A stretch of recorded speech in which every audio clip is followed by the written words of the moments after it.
Salutations tout le monde, content de vous retrouver. Au numéro précédent, on a présenté une esquisse qui nous a permis de souligner la gravité d'une maladie qui hoste la raison même mortelle, l'Alzheimer. Le sommaire du lundi fait 3 points.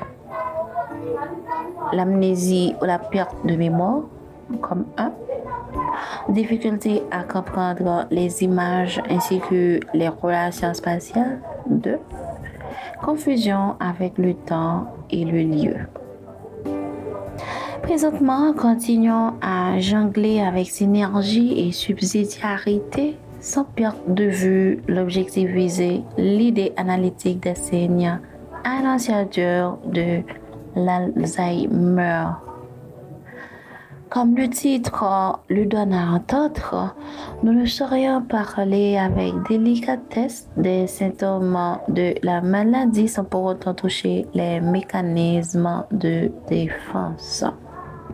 On a continué au point que nous avons diagnostiqué. Le 4e, c'est le sous-humeur. Permettez-moi de vous expliquer ce que j'entends par là. L'humeur est synonyme d'état d'esprit, de caractère, personnalité, tout ça.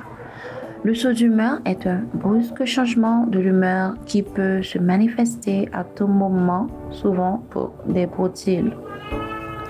La personne malade devient sans enthousiasme, craintive, anxieuse, confuse, agitée, parfois calme. Elle est retranchée dans la sécurité, dans sa zone de confort.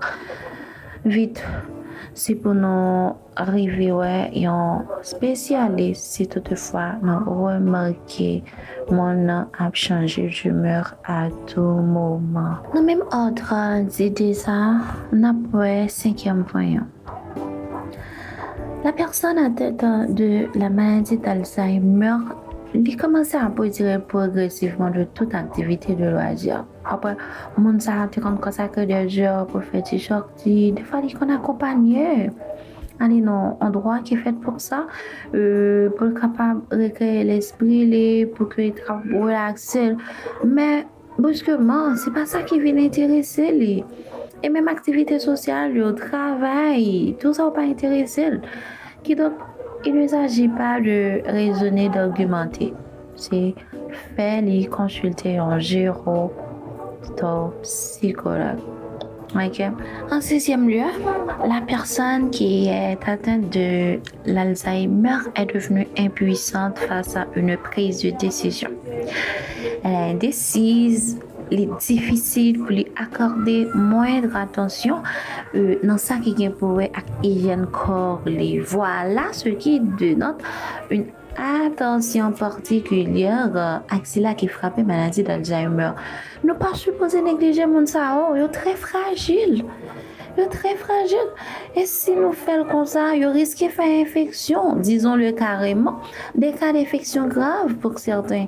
Et ça qui a débouché sur cas de mortalité. Alors, grave, grave. Et 7e point, c'est objet égaré systématiquement. Nous avons fait mention que malade d'Alzheimer, il n'y a pas de possibilité pour lui arranger quoi que ce soit. C'est le désordre en permanence. Il y a une différence entre oubli et perte systématiquement. Alors, s'il est égaré un truc, il est nettement impossible pour lui rappeler de côté que il était égaré là, parce que les frappés d'Alzheimer, il y a un dysfonctionnement. Les neurones ne peuvent pas communiquer entre eux. Ok? Alors, vous pouvez remarquer un monde qui présente des symptômes ça, et pour être regarder, qu'est-ce que ça va prendre pour conseiller là de faire une consultation? En 8e position, on voit les troubles du langage de la personne malade. Alors, la personne a des problèmes avec les mots nouveaux, les mots parlés, les mots écrits. La personne malade a des difficultés à utiliser les mots précis, appropriés au bon moment. Il prend une pour l'autre. Ok? Par exemple, les voyons chat, les disent que c'est un rat, les voyons Paul, et ils nous convainc de quoi que c'est, ils ont mal fini. Hein? Prière de voir un neurologue. Neuvièmement, jugement altéré et incohérent. Il se peut bien que la personne prenne des décisions de mesurer et affiche un comportement irresponsable et irraisonnable. C'est le dysfonctionnement de son cerveau. C'est la démence, j'en ai dit avant. Donc là, imaginons, ouais, on m'a présenté genre de symptômes ça pour être ou suivre toujours. C'est rapidement fait les spécialiste dans le domaine. Ok? Et pour nous finir, on a un deuxième point qui c'est les tâches familiales. Alors, prenons le cas de quelqu'un qui s'est bien spécialisé dans un domaine quelconque. Ok, on dit cuisine, mon on fait cuisine bien propre, préparer plat succulent, tout ça. On écrit deux coups, il pas même compte comment pour le faire. Hein? Pour te préparer un légume, il pas compte qui ça pour le faire avant, qui ça pour le faire après. Hein? Il pas compte comment pour le mettre en durée dans du feu, par contre, qui ça pour le faire. Il pas connaît. On peut le cas de monde qui quand fait ménage, maintenant quand fait ménage bien propre, fait lessive. Waouh! D'un coup, pas quand ça crée fait ménage, parce que tout pareil en désordre. Alors, on nous dit bien, lui-même encore, lui-même encore, alors, il a créé des ordres. Pas étonné ou, si toutefois, tu as il prend une chaussure et puis il dépose sur table. Pas étonné ou. Là, on est capable de dire que c'est un malade d'Alzheimer qui mérite un peu de support. Alors, mon ça, yo vivre en stagnation. Yo mérite pour nous aider. Yo comme des bébés. Faut nous prendre soin. Yo besoin de support moral, yo besoin de support affectif, yo besoin d'attention. Faut nous toujours là pour eux. Bref, d'après une source d'enquête, un Français sur 4 est atteint de cette maladie en 2020 et telle est la 4e cause de mortalité en France et 6e pour les États-Unis.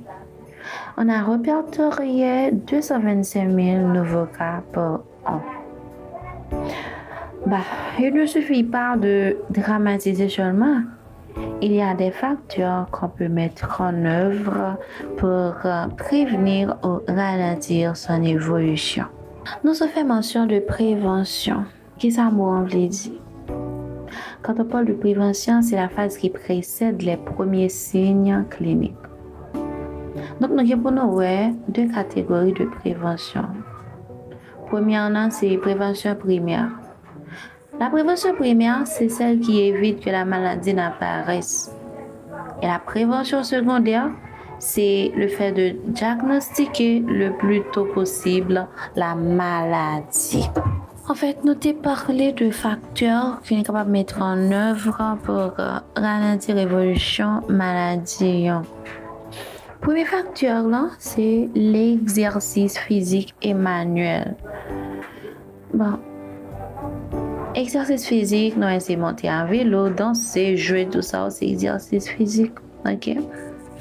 Manuel, c'est comme le bricolage, la peinture, le puzzle. Tout ça va aider les personnes qui sont malades là. Deuxième facteur là, c'est facteur de protection. On a diète.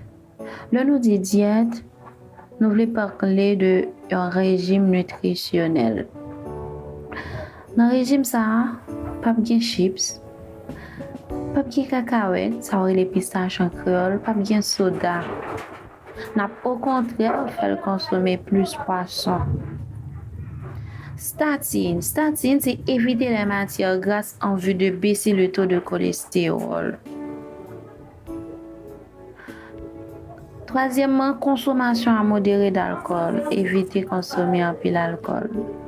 Et d'autres activités de stimulation cognitive. Le malade requiert beaucoup de support, comment te dire, affectif, moral. S'il vous plaît, supportez-vous. Ces petites actions peuvent sauver potentiellement. D'accord? Je suis vraiment ravie de vous acheminer ces informations. Je vous dis bye bye. Rendez-vous semaine prochaine pour une nouvelle rubrique de Bon à savoir.